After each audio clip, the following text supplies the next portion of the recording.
But before that, I wanted to check with you people, how many of you are exposed to TAVI in this hall already in your centers? Can you raise up your hands, please? Yeah. A good number of people are exposed already. That's how the TAVI is becoming very popular after it got approved in our country too. And how many of you are interested to see this? What are the steps and basic things? Because some of you already know it, then you can always avoid some of the things. But hope all of you will learn something. That's why I planned it as a basic talk with step-by-step approach to explain the various steps in TAVI. Hope you all are okay with this. You want to listen to this talk? How many of you want to listen step-by-step talk, or how many of you feel already you're okay? Good. I'm happy. At least if you are in general, I'm telling, if you want to make people say yes, there's a different way of doing it. If you want to say it no, you can different way of doing it. Anyway, I'm happy either way their hands are raised. So I will briefly cover up. I'll take about 5-10 minutes extra time for you to from the coffee break, which you are supposed to have it. And afterwards, we'll decrease the coffee break to 15 minutes, and then we can reassemble back for the interesting STEMI sessions and neurointervention sessions. Dr. Sandeep Bansal sir, the senior most professor, is waiting to interact with us on STEMI. But before that, I will take you through the step-by-step approach in TAVI. Then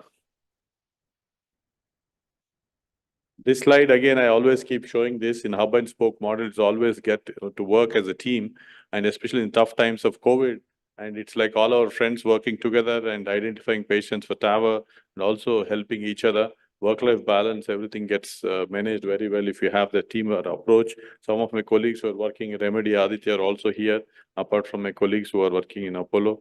We thank all our team members for making my life easy. If I'm able to do all these activities, it is because of active cooperation for all my colleagues. The patients are being taken care of there. As you've seen, I've designed this talk as basic, but we'll try to switch over and run faster in some of the basic steps. But what is TAVI is what is made this cartoon for a press actually, where the native valve is being replaced by the self-expanding or balloon expandable valve. I'm extremely thankful to partnership between FACS and Columbia Heart Valve Therapy Unit, especially Dr. Sushil Kodali here, apart from Martin Leon Ajay, who always support, because they were always stood as a rock. Before pre-COVID, a good friend came here and handled us. And in this part of therapy, when this therapy had some complications, it didn't pick up. But once he came and we did the procedures carefully, about doing 40-50 procedures without much of complications, then in and around all the hospitals in Hyderabad also got confidence, and that's how we learned this technique. And the beauty of this man is he treats patients as their own relatives and take all care to prevent complications. In the era where you had complications, once we did 50 procedures without any complication, that's how everybody got confidence in Hyderabad at least, and in and around. That's how the valve therapy program picked up. And we also learned around, so to learn some of the important techniques, went around Italy, went around Amsterdam to some other techniques. In these centers, they were very aggressive, doing coronary and TAVI together within 1 hour. That's how we got more and more confident.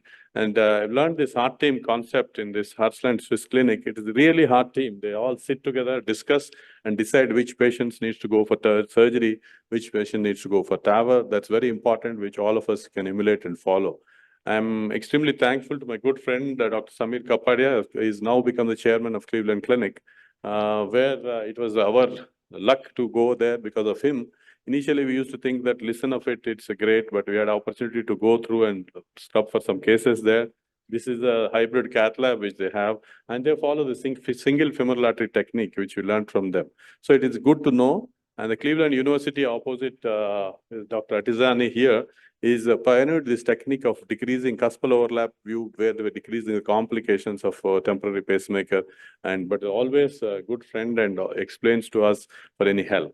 Also very thankful to all the colleagues across, especially SGPGF friends across the country, who have been referring patients for us to do these procedures. That's how the Apollo also was happy. It was in news where we did 5 procedures together in a single day before. And the institution support is also very important. We have a hybrid cath lab, which is nearer to OT, though sometimes, luckily now we don't need, but the facilities are also important. We have some softwares where the CT gets imposed onto the cath lab, helps at least in early learning phases to avoid complications. Now that you become more comfortable, you don't need to do all this, but the sort of superimposition will make us comfortable. And if you feel that sometimes this valve is not expanded there, with this, you get more confidence to do post-dilatations and see that the valve expands well and avoid complications. So technology helps us, apart from the heart team and colleagues, to avoid complications in between. So I actually made some videos also for you as a live in case box, but for sake of time, I'll skip. I was basically explaining. My colleague, Dr. Gokul Reddy, is here, a surgeon also here, and a cardiac anesthetist. The real heart team, it is there in the hospital. It is in the hospital, it is better. So this is a 81-year-old doctor. See the patients nowadays. Our patients also simulate West. He is post-CABG. He has now developed severe aortic stenosis, presented with LVF. Such sort of patients, actually, this therapy comes as a boon. Narrow QRS, but old antiseptal MI, echo, severe calcific aortic stenosis, and LV was reasonable, but then pre-op evaluation by echo is already covered in detail. I won't want to go into it, but evaluating whether it is tricuspid, bicuspid becomes important because we have some particular precautions we will follow, especially if there are bicuspid aortic valves, which I already told before. Doppler gradients assessment in symptomatic patient, it may not matter much. But once it crosses 4 meters, but in asymptomatic patients, we need to be careful in assessing. This is what I was mentioning. The CT TAVR protocols, all of us should become very comfortable with it. At least practice this short axis views. We are not comfortable, but if you keep seeing it daily, then probably you'll get into that. So where you normally also see this is a pulmonary artery, then bifurcation sometimes for the pulmonary thromboembolism, which we are very comfortable. Why we are not comfortable is at the lower level. This all we can make out easily. Femoral artery levels, we are not very comfortable. I think that's how you keep practicing it, you'll get it. But we are okay with these long axis views because we generally see it in cath lab like this. Radiologists are seeing the short axis views. The long axis views, again, putting the proper analysis, proper resolution is important. The CT report analysis already told in detail by Dr. Ramesh just now. It's important to have the coronary heights in mind. This femoral artery evaluation was covered by Ranga. This is what I was mentioning. If the gain settings are not right, you will miss the calcifications. We were not comfortable before. We missed this sort of deep calcifications when the gain settings were kept very high like this. So it's important to work with these radiology colleagues where even they know the gain settings, other things better, but image interpretations, narrowings, we can interpret better. That's why combinedly, I feel we can always do a good job. That sort of calcifications by proper gain settings could not be missed. As is already shown, Ranga has already told us about ultrasound guidance. We have handheld devices like this, which have come, which is very useful. We need not carry the full machine here. Nowadays, we try to use this. If possible, you have a bigger machine, it's fine. Otherwise, those handheld devices will be also useful. And you check a femoral artery, both by cine as well as ultrasound-based punctures. If you are comfortable with, you can use it. And ultrasound-based thing which is shown by Ranga will help you to directly puncture the anterior part of the artery. But basically, there's no big deal in it. What we have learned right from my student days, that's the same thing what we are supposed to do. What we are doing is, basically, you are striking the common femoral artery, avoiding going down below the bifurcation or avoiding going very high up. Because if you go very high up, you get retroperitoneal hematomas and complications. You can't control the bleeding. If you come down, because these arteries will become smaller, these will need at least 5 mm vessels. So we need to target right on the head there. That's what basic femoral artery technique is. There's nothing new in this. So you need not get worried, perplexed, what is new happening in this large bore axis. It is basically the standard teaching, which is there ever since 1960s, is what is being re-emphasized now for you to practice. And you need not get so much puzzled by what is there in axis. But it's very important. All of us should take time and do this puncture properly, because most of the complications happen with the vascular axis only. Once this is done, rest of the procedure nowadays with more and more expertise, it's done faster. But even today, we should give maximum time to this. This video, I made it, actually sound is not coming, I think it's okay.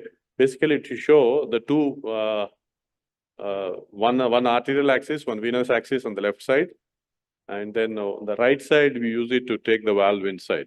So this video basically shows that.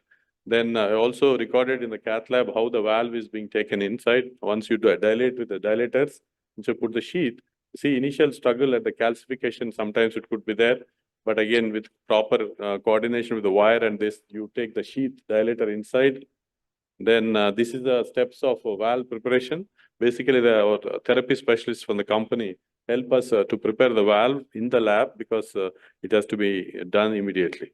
Then once that is done, once this is being taken in, once the dilatation is done, before that you cross the valve with this, you are comfortable with, we generally use thermo wire to cross the valve. Once the valve is crossed, we take it deep inside, exchange that with a pigtail catheter and place this extra stiff safari wire or Lunderquist wire, whichever we use it regularly, and exchange over the pigtail. The idea is again to keep the stiffer wire with a looped way so that it doesn't, the stiff portion doesn't injure the myocardium. That is the basic principle in it. And you form a loop and you should avoid the entrance of cardia through mitral cardia. Also, sometimes it could create trouble. And see, one pigtail is kept in the aortic root. The other one, stiffer one, is taken inside the left ventricle, and the valve is being threaded on with this thing. Then take it properly, and once you get across, this pigtail will also act as a landmark for us for the baseline lowest sinus, and then maybe 1/2 diamond below it and 3 mm below that. Nowadays, we want to come closer to annulus as possible, and you check with aortic root angio. Once you are comfortable with this, then probably that's where we tend to pace faster. Why we pace faster rate is we want the cardiac output to fall and the pressure should not fluctuate. Otherwise, each systole, the valve gets ejected out. So if you pace it, the ejection will be less, and the valve movements will be less. That's how the pacing is done when you are expanding the valve. Once you're comfortable with it, then probably at the last point, till 80% release also you can check, and you have the methods to capture it back in self-expanding valve.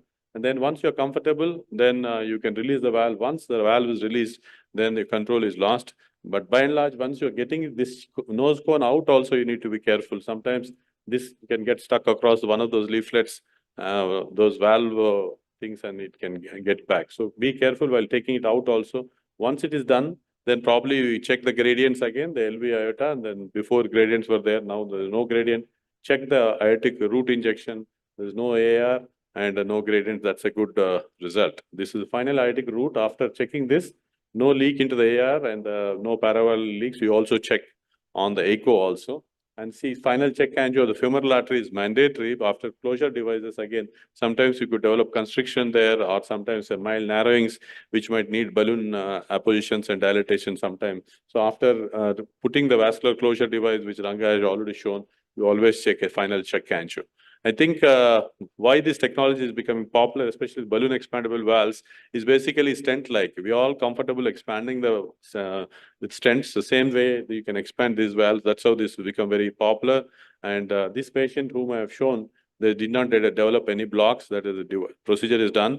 And pre-discharge echo and post-discharge echo. Sometimes we have patients who have LV dysfunction. Also, their LVs improve dramatically even before discharge itself. This man didn't have too much of a problem, but we have seen some patients where LV dysfunctions improved and the creatinines also improved in subsets. This had various subsets, not only inoperable high-risk subsets cases, but we did cases of all these nature, elderly patients, severe LV dysfunction, CKDs with very minimal contrast. Their creatinines also improved post-procedure because cardiac output improves and it helps in better kidney perfusion. But take care not to inject too much higher contrast. The porcelain aorta, where surgeons were worried to put a graft or take incisions there, also was done. Bioprosthetic valve degenerations, valve in valve, that is being done commonly because patients will be worried to go for second procedure after the bad experience of the first surgery.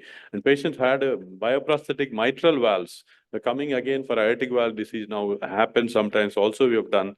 And bicuspid aortic valves again, which offline indication, but 30% of the time, 40% of the times, most of them are bicuspid. Sometimes they're associated ARs, there's no problem. We also seen associated mild, moderate regurgitations, mitral regurgitations also regressing after doing TAVR. That's why the latest TAVR classification, apart from the Eugene Braunwald, what is exertional triad symptoms. Now, what is latest is request all the residents to go through it. They might ask in the question exam also. Now they have separate classification of aortic stenosis. You grade them into 5, say, depending upon the back pressure changes of the aorta from the heart structures. Aortic, only LV is involved, LV, LA is involved. Again, right ventricle is involved. Pulmonary arterial hypertension developments and all that. Finally, TR and atria are also dilated. That's the worst. So you have those subsets of patients, but all of them will regress if you tackle this patients with TAVR. So that's how the TAVR revolutionized, and especially the imaging multimodality concepts have helped in these patients. And we are all wanting to do this because our patient, this lady was referred from Nagpur, was sick, not able to lie down fast, went to vote. That's how that gives happiness, that we save this patient. The sick patients become active and lead a normal life. With this, I'll stop, and I thank all of you for making this TCT India successful in Mumbai last year. And July 26, 27, 28, 2024, we are doing it here in HICC. And Lupin promised us, all of us who are interested, if you can get back to them, they will get you there also. Thank you again. I finished, I think, in 15 minutes. I'll be happy to take any questions. Otherwise, we'll break for tea. Thank you.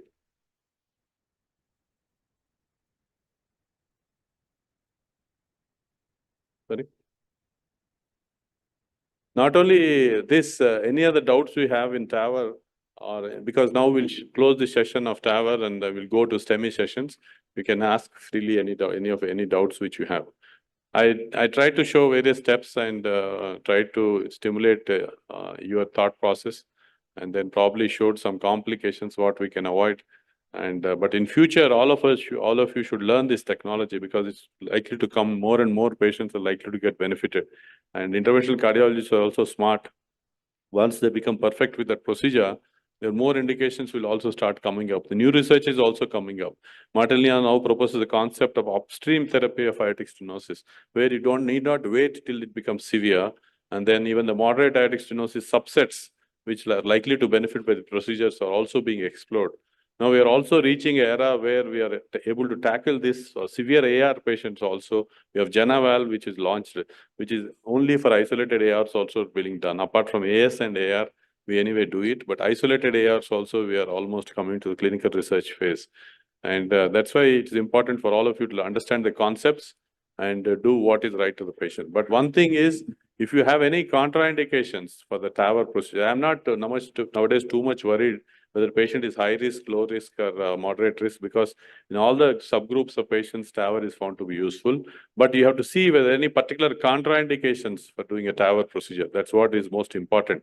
The most important contraindication at this stage, I feel, is doing it in younger patients. We don't have data of more than 10 years. In future, the valves which last longer come, and then probably more studies come up in younger sublutions, we might do it. But as of now, as Ramesh mentioned, please don't advocate this therapy for anybody who is less than 60, unless I think we did two patients in less than 60 years. One was severe L dysfunction, CKD, where surgeon was not willing to touch, and very high risk. That is a life-saving procedure is different. But by and large, you should avoid doing these procedures in less than 60, that is age. Number two, if you have any contraindication, specifically, you know that this may not be doing well for TAVR. Just because patient comes to you for TAVR, it's not your prestige that you have to do it. I'm never comfortable with this phenomena of low coronary heights, where you know that patients likely to get into trouble with coronary obstruction on table. People do this business of coronary chimneys, putting stents in the left main and doing TAVR. Then that is, if a patient is totally unfit for surgery, is different. But in low risk patients, please don't plan such crazy therapies. And this, whatever data we have in comparison of transfemoral versus surgical AVR, is only transfemoral. Again, crazy stuffs like going from IVC, going from other access, again, is not proven. In a surgically unfit patient is different. But if patient is fit enough, and our surgeons also do a good job, you can still send the patients for surgery if required. That's where the heart team approach comes. On the other hand, if a patient of redo surgery goes to a surgeon, unfortunately, some surgeons who are not very comfortable, don't have a heart team, they try to do redo surgery. That's also not right, because redo surgery will be having higher risk, especially when the patient is 70 years plus. So you should avoid that also, and try to do what is good for the patients always, irrespective of the fact whether the patient comes to a surgeon or a cardiologist. I think with this, I wanted to stop here, unless you have any questions. Severe AR without much molar calcium is in any role for TAVR in these patients. Patient is high risk, elderly, but predominant AR. Yeah, that's what I was just telling. Generally, calcium helps to anchor these valves. So the calcium which is there helps us valves, preventing valve pop-outs and proper positioning of the valve lift. In isolated AR patients where there's not much of calcium, That's where people are trying to do. The Jena valve, which is approved for this purpose, just as an experimental basis and research basis, that's where it has anchors which comes out first. It anchors at the level of sinuses, and then it gradually gets relieved. If you have expertise with that, it is okay. I think that is done with a few 50 patients. The study has come out. It will come into the clinical practice hopefully in 1-2 years. But apart from this, we are not reached a stage where we can advocate this.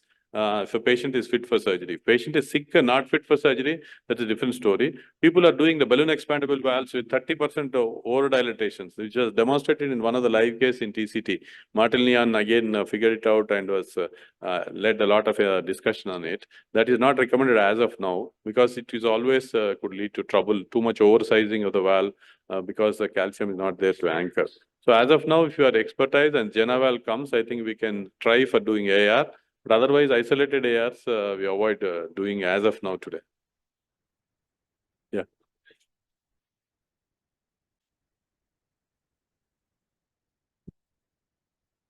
If there is a discrepancy between the coplanar view given by the 3-Menzio and the fluoroscopy on table, is there any SOP to adjust that? And also, sir, do we routinely have to image the ostium of both coronaries after the valve deployment to document that it is free of obstruction?